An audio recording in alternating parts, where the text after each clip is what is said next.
As novas regras para transações via Pix começaram a valer hoje. Na prática, as mudanças limitam o valor a ser transferido por celulares ou computadores não cadastrados. Ou seja, se o aparelho nunca realizou uma transação via Pix, a transferência vai ter um limite. Vale reforçar que as regras são apenas para aparelhos novos. Quem já usa essa opção não vai ser impactado, a não ser, claro, se trocar de aparelho ou se quiser mudar a chave Pix. E para entender um pouco mais sobre essa segurança toda, a gente faz conexão com o especialista em crimes digitais, o Flávio Durso. Doutor, boa tarde, seja sempre muito bem-vindo aqui ao Conexão Record News. A gente vê o seguinte, todo mundo usa Pix, ninguém fica sem essa transação. Agora, é preciso aumentar a ferramenta de segurança. É nesse sentido que as mudanças foram implantadas a partir de hoje, né? Kelly, para mim é uma honra sempre participar, trazer essas informações. Fico feliz de estar aqui novamente. Cumprimento a você e todos que nos acompanham. É mais uma medida, essa resolução do Banco Central, que tenta trazer maior segurança para essa ferramenta que é um sucesso. Se pegarmos o histórico, verificamos que a adesão do brasileiro ao Pix foi uma coisa fenomenal. Todo mundo usa Pix, até pela questão da agilidade, do custo. A operação para a pessoa física é gratuita. Só que isso também trouxe um campo muito fértil para o cometimento de crimes. E aí o Banco Central, verificando essas situações, tem criado de tempos em tempos regras para tentar limitar, para tentar diminuir esse campo que acaba sendo utilizado para o cometimento de crimes. Nós tivemos no passado, aí, não muito distante, limitações, por exemplo, para operações, etc. E agora essa limitação para novos aparelhos é uma limitação que, sem dúvida nenhuma, vem a contribuir para tentar diminuir aí a incidência de crimes. O que nós vimos e temos acompanhado, infelizmente, é o aumento dos crimes de roubo e furto de celulares, principalmente nas grandes cidades. E essas medidas aí terá de outra forma aí também, para que esses crimes acabam diminuindo. Então é o seguinte, se o aparelho nunca fez uma transação via Pix, R$200 por transação é o limite e R$1.000 na soma de todas as transações do dia. Ou seja, é uma segurança para a gente, muitas vezes tem o celular roubado e muitas vezes desbloqueado, né? Porque a pessoa está ali na rua, às vezes chamando um Uber, por exemplo, e simplesmente passa alguém, muitas vezes de bicicleta, na capital paulista acontece muito isso, e leva o celular. Então, pelo menos o limite ali, num curto espaço de tempo, foi reduzido, né? Até você conseguir bloquear, enfim, acionar a gerência. E é muito importante, até porque, doutor, muitas vezes é difícil recuperar o dinheiro que foi transferido via Pix, né? Muito bem, Kelly, é exatamente isso. O Banco Central, ao verificar que ele não consegue acabar com esse problema, ele está limitando as consequências. Ele está limitando aí o quanto a pessoa tem ou pode estar arriscando ao utilizar um celular na rua e ter esse celular furtado, roubado, etc. Então, com esse limite de R$200, num limite total global de R$1.000, há essa limitação de que, em ocorrendo algum crime, alguma questão, ele pode aí sofrer esse dano máximo de R$1.000. Pois é, olha, tem mais notícias chegando ligadas à tecnologia e eu gostaria muito da sua análise, doutor, porque a polícia chegou à central de uma quadrilha investigada por movimentar mais de R$100 milhões em fraudes bancárias. E segundo as investigações, o grupo conseguia burlar o sistema de reconhecimento facial dos bancos com o uso de inteligência artificial. Olha só. Os policiais agiram de forma rápida. Os agentes descobriram que neste apartamento em Samambaia, no entorno de Brasília, funcionava uma das centrais de um grande esquema de invasão de contas bancárias. No local, foram encontrados diversos chips para celulares, aparelhos smartphones e cartões de bancos. A diligência principal que a gente realizou foi uma busca e apreensão no principal responsável por manipular, por invadir essas contas. E ele não age sozinho, a gente já sabe disso. Os criminosos usavam tecnologia sofisticada para reproduzir imagens dos rostos de correntistas, a chamada deepfake. A partir daí, conseguiam acessar as contas bancárias protegidas por sistema de reconhecimento facial. Segundo os investigadores, os suspeitos fizeram mais de 550 ataques virtuais. Basicamente, deepfake é uma técnica de inteligência artificial para editar ou criar novos vídeos através de imagens inexistentes. Então, é como se uma ferramenta pegasse a minha imagem, a minha voz e criasse algo que eu não falei, né, que não saiu da minha boca. Então, ela tem essa capacidade de fazer isso hoje em dia. O especialista em cibersegurança mostra na prática como isso é feito. Mesmo sem falar o idioma da República Tcheca, ele consegue gravar uma mensagem na língua do país do leste europeu. Automatickým překladem mého hlasu a mého obličeje. Com o domínio dessa tecnologia, a quadrilha conseguiu movimentar nos últimos 4 anos 110 milhões de reais. A prática policial, ela já informa que uma pessoa que está envolvida com fraude bancária, ela não só atua nesse caso. Pode ter a lavagem de dinheiro com certeza, mas eles podem financiar também o uso de documento falso, ou a fabricação de documento falso e outros tipos de golpes. Ninguém foi preso na operação, mas a polícia segue investigando a quadrilha.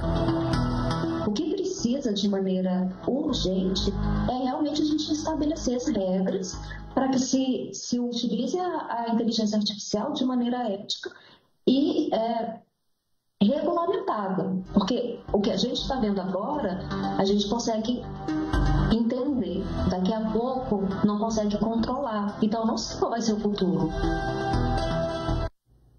Pois é, que baita problema, hein, doutor? A gente viu aí na reportagem, né? O grupo realmente invade dados, altera informações, deixa um prejuízo enorme para os clientes. Minha pergunta é o seguinte: a tecnologia sempre vai à frente, né? E depois as leis, o governo tenta ali se adequar e regular a situação.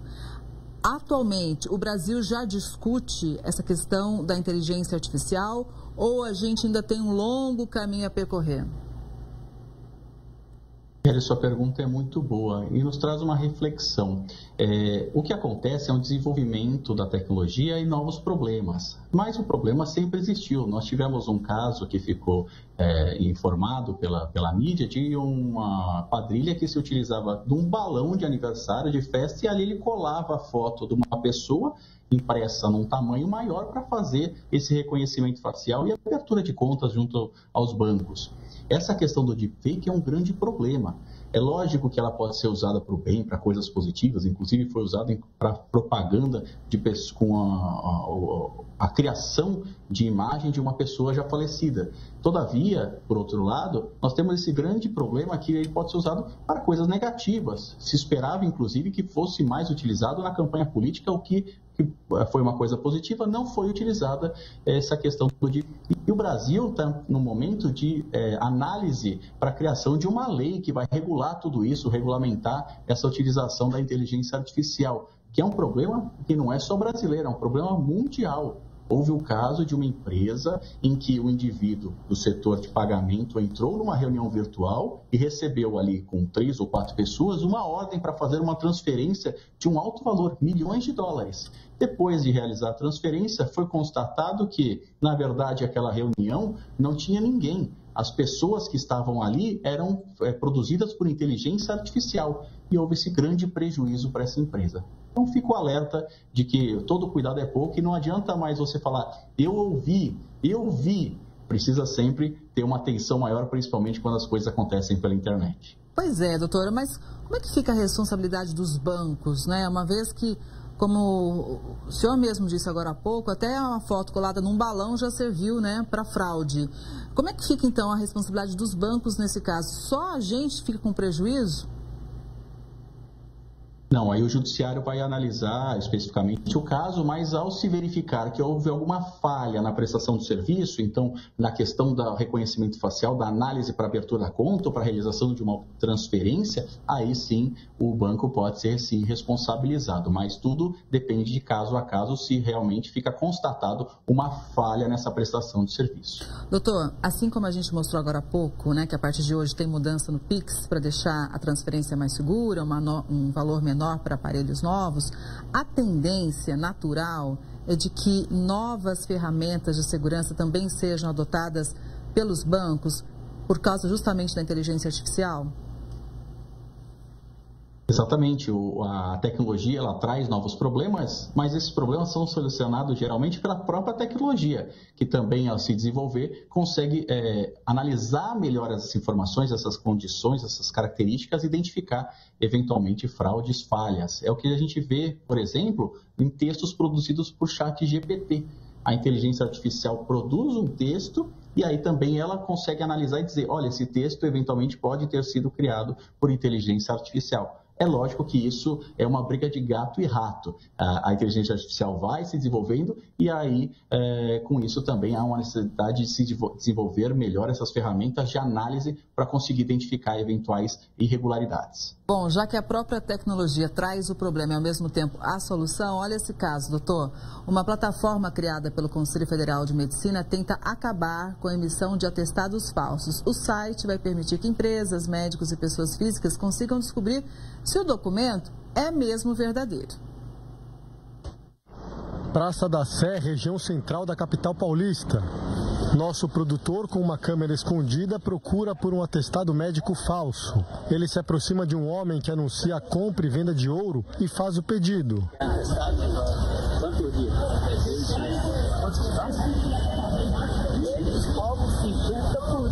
Pouco tempo depois, chega um outro homem e pede informações para colocar no falso documento. Começa de hoje e amanhã. Ele envia mensagens para a pessoa que vai emitir o atestado e sugere um motivo para o afastamento. Ainda negocia a forma de pagamento. Em menos de 5 minutos, o atestado é emitido num talão impresso com o logotipo da Secretaria Estadual da Saúde, em nome de um médico que está com o registro ativo. Nós descartamos o documento e entramos em contato com o profissional, que preferiu não gravar entrevista, mas afirmou já ter denunciado o caso à polícia. Para combater fraudes como esta e todo o prejuízo provocado às empresas por causa de atestados falsos, o Conselho Federal de Medicina lançou a plataforma Atesta CFM. Médicos terão que emitir ou validar os atestados dados aos trabalhadores de forma online e os empregadores poderão verificar a veracidade do documento. Dentro do Atesta CFM, especificamente no campo do cidadão, ele vai ter acesso a todos os atestados médicos emitidos. E a empresa também vai ter o seu campo específico e poderá ter a certeza de um documento médico que foi realmente estabelecido por alguém capacitado. A médica Cláudia Micaela, do Hospital Moriá, diz que já teve o carimbo com o CRM roubado e que se sente muito mais protegida com a nova plataforma. Eu tive que fazer boletim de ocorrência, né? A gente não sabe para que é usado, né? Então, com certeza é uma forma que vai proteger bastante o médico. A plataforma começa a funcionar em 5 de novembro e vai ser obrigatória para todos os médicos a partir de março do ano que vem. É uma tentativa de parar a máfia dos atestados falsos. Pois é, então, como a gente viu, o site começa a funcionar já a partir de terça-feira, dia 5 de novembro. Foi muito interessante, né, doutor? Porque o senhor disse o seguinte agora há pouco, a tecnologia muitas vezes vem para resolver o problema, e esse é um exemplo, né? Uma belíssima iniciativa do Conselho Federal de Medicina. Veja que ela protege todas as pontas. Ela protege o empregador, que vai ter ali a confirmação de que aquele atestado é verdadeiro, emitido por um médico. Ela atesta também o paciente, que vai ter a certeza de que aquele médico que atendeu é um médico, porque pode não ser.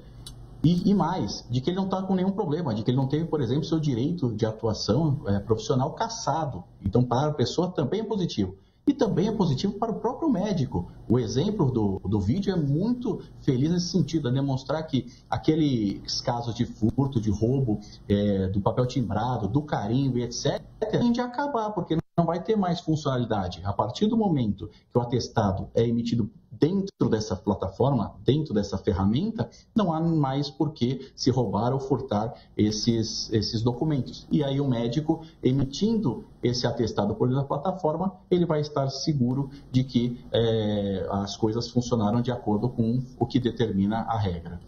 Agora, doutor, vamos falar do lado do trabalhador que foi lá para tentar falsificar um atestado médico, né? Que crime é esse? O que pode acontecer uma vez que a fraude for descoberta? E agora vai ficar mais fácil de descobrir, hein? Sem dúvida. Na verdade, a partir do momento que a plataforma estiver funcionando, não vai ser mais possível o cometimento de crimes. Por quê? Porque a própria empresa não vai mais aceitar outro tipo de atestado que não online. Mas aí a gente poderia pensar, eventualmente, num crime de uso de documento falso, etc. Então, o que fica de registro aqui é que não vale a pena o cometimento de crimes. O funcionário aí, ele deve fazer as coisas de acordo com o que é certo, o que é ético. Buscar, se necessário, o atendimento médico, aí receber o seu atestado e cumprir o que determina a lei. Exatamente, né? E a gente sempre lembra aqui a importância dessas ferramentas, né? Que vão dando segurança para todo mundo, seja no Pix, seja realmente com relação aos atestados médicos, né? Enfim, é muito importante a gente não ficar tanto para trás, né? Como eu disse, doutora, a tecnologia anda muito rápido, a gente tem que correr atrás do prejuízo, senão o prejuízo fica grande. Muito obrigada, viu, doutor Flávio? Sempre muito importante para a gente contar com a sua experiência aqui. Um ótimo final de semana, obrigada e até a próxima. Obrigado, Kelly. É sempre uma honra participar e fico feliz de falar de coisas positivas. Inclusive, só para complementar, no caso do Pix, ele também, da resolução do Banco Central, também é direcionado aos bancos, quando fala que tem que haver um gerenciamento de risco. Então, tem que se verificar operações atípicas, tem que se verificar operações que fogem do perfil. É a primeira vez que a gente tem uma questão assim mais direcionada para os bancos e é importantíssimo para tentar sanar e acabar com esses problemas que afligem a nossa sociedade. Fez muito bem de lembrar, porque algo parecido já acontece em relação ao cartão de crédito, né? Quando existe ali uma movimentação estranha, muitas vezes o banco entra em contato. Às vezes falha também essa comunicação, mas muitas vezes ela acontece e agora com o Pix esperamos que funcione bem. Muito obrigada, viu, doutor? Ótimo fim de semana. Obrigada.